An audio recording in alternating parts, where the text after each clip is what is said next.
नमस्कार, मी शुभम कुलकर्णी. आज इथे वास्तू पिरामिड कार्यशाळा जी पार पडली तर अ, नेहमी प्रश्न पडायचा की नक्की वास्तू वेगवेगळ्या करणं म्हणजे काय, तोडफोड न करता काय असतं काय नाही.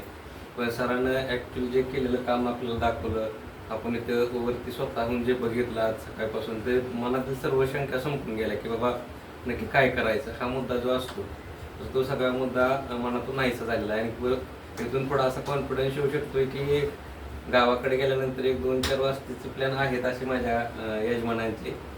ते मी घेऊन त्यांच्याकडून पुढं कामासाठी काही ना काहीतरी प्रयत्न करेन अशी मला आशा आहे. त्यामुळं आजचा दिवस मला फायद्याचा खूप ठरलेला आहे आणि इथून पुढं त्याचे जे पॉझिटिव्ह रिझल्ट्स होणार आहेत तेही पुढे येणाऱ्या काळामध्ये सगळ्याला दिसतील किंवा मी त्या दृष्टीनं प्रयत्न करेन. आणि पुढं जाऊन हे वास्तूच्या पिरामिड जे हे केले त्याचा चांगला उपयोग होणारच आहे माझ्यासाठी असं मला वाटतं. छान.